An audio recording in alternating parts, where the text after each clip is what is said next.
Who gave us money to help us out our business?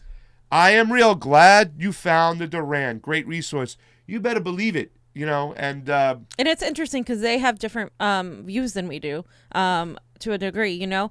And I think I've seen them on Crosstalk. I watch it with Pasta, but again, a lot of our people don't want to even look at people with a remotely different point of view, and that's extremely dangerous. Because I even will watch CNN, MSNBC just to see what they're saying, and you know, and it irritates me to do that, and it irritates me to watch Fox. But at the same time, like I have to see the propaganda that these right and these left channels are spewing for their narrative for their bosses. Like that's the bottom line, right?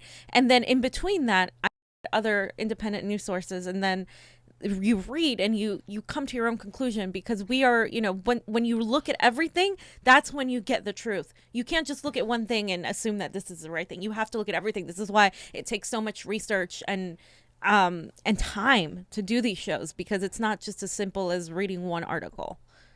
So. Yeah. Tony Watches Closely was talking about Rockfin.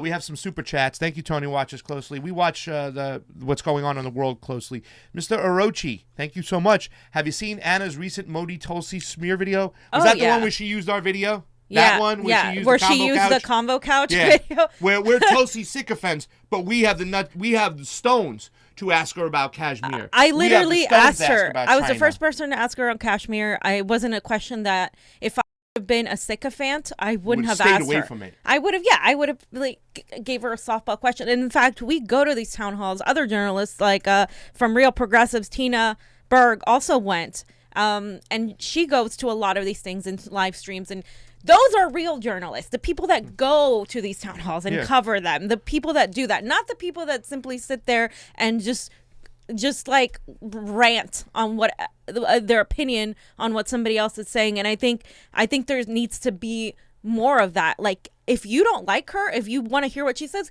put a mic in front of her and ask her a goddamn question. That's all. Oh, and you know, here it is. Like, go ahead, show that.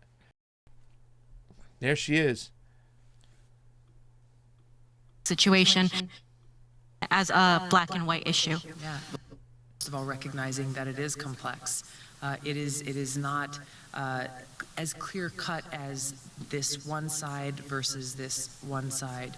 I think it's important as outsiders looking in to understand the complex history of Kashmir and what has happened to people there in the past, and how many families were driven from their homes there and fled and have not been able to return home. How the previous government had policies in place that made homosexuality illegal, that suppressed the voices of women, that made it, I met a woman a couple of days ago who said that she, as a Kashmiri woman, had no rights to own property there in her homeland. So these changes are things that are happening in a sovereign country. They're very difficult. There are concerns that should be addressed about human rights violations and civil rights violations. But overall, I think this is a situation, again, in a sovereign country that must be worked out by all sides who have a stake in their own future there. Yeah. Once again, tough question. You know what I'm saying? And I just genuinely think that was it's an okay answer, decent, because I'm the kind of person that thinks you shouldn't, as a politician, if you don't know the whole story, take sides, and you should listen to what other people have to say. I would recommend her to go talk to the Palestinian side. I'm sorry, the Pakistani side as well, because she has to do that if she's going to be unbiased and, you know, an ambassador. A lot of people didn't like that answer. A lot of people felt like, you know, on the other side of the issue that she blah, blah, blah. So if I was a sycophant, we wouldn't have aired that. We wouldn't have put it out there. We would have protected it. So I just think it's ridiculous to say that, you know, that there's that over there. And I think I look at her answer like, it's a very diplomatic answer. And unlike, you know, Bernie took a more like, no, we need to go and we need to help these people. And that was his stance on it. And that's fair. Like, that's what he believed in. And he did it over a crowd of Muslims, which has a lot of weight. Like, imagine if he hadn't have done that. And you know what I mean? But yeah, it's foreign policy issues that a lot of us don't even know. They barely know. And all these people are taking a side and acting like they know what's going on, and they don't. And this is, again, nobody's defending Modi.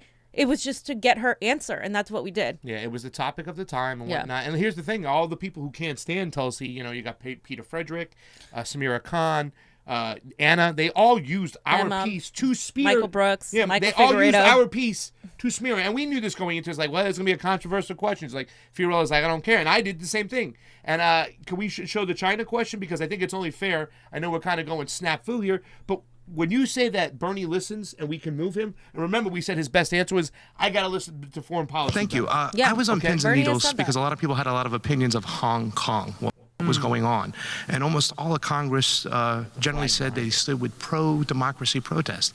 But weeks after, we saw a lot of nefarious actions between the NED, the NGOs that are in there pumping money. What is your personal stance on how we should be handling Hong Kong and Chinese in the government? Let's look to the people of Hong Kong.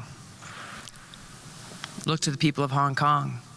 You see how they rose up, they protested, civil disobedience, and what happened as a result?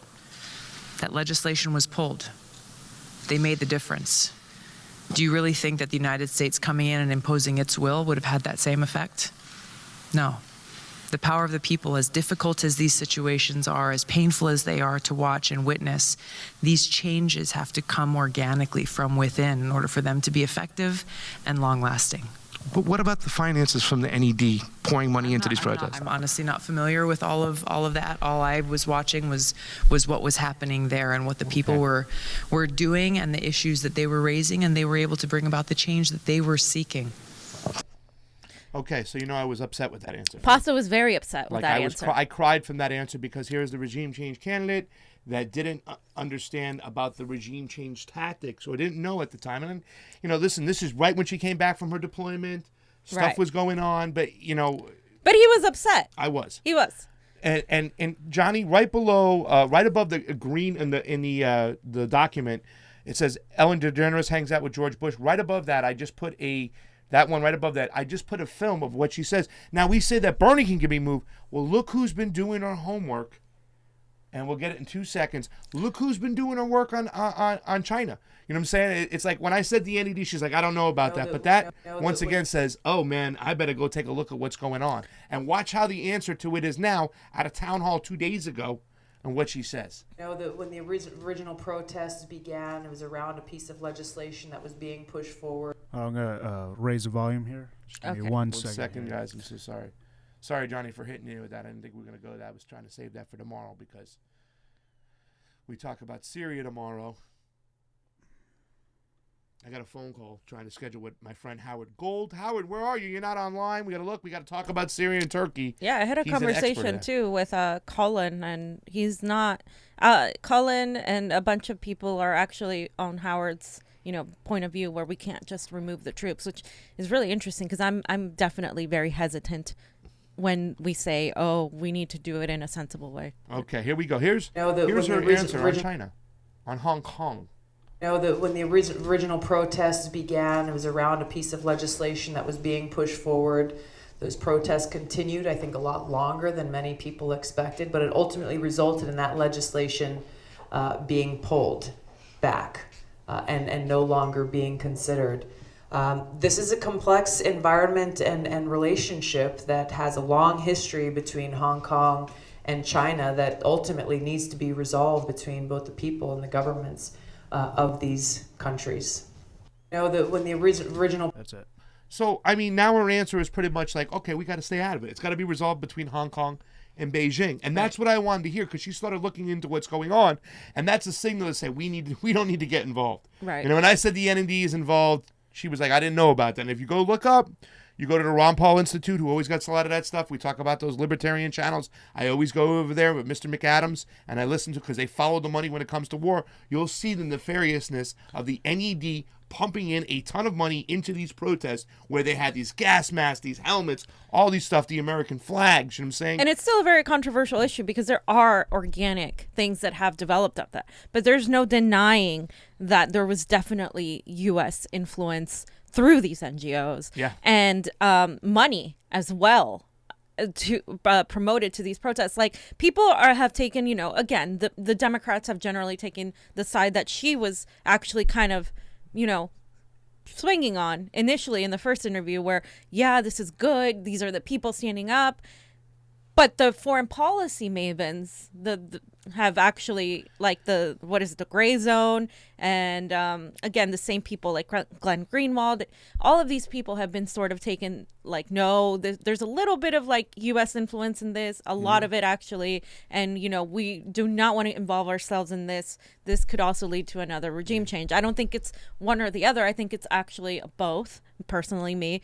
But I think we always have to be careful when these things are involved. So I believe heavily in climate change, and I believe we should do something when it comes to fracking and oil going into our water. Absolutely. Libertarians aren't there. I believe that we need to do something with healthcare, that Absolutely. we really need Everybody to, needs what I'm saying? Libertarians aren't there. But when it comes to regime change wars, libertarians are there. When it comes to civil rights, libertarians are there. Go to the Ron Paul Institute page and take a look at what they have to say. They usually get out ahead of front when it comes to the NED. They're watching. They know these sources of money. They invented the word blowback, and we need to sometimes watch them when it comes to these issues. Yeah.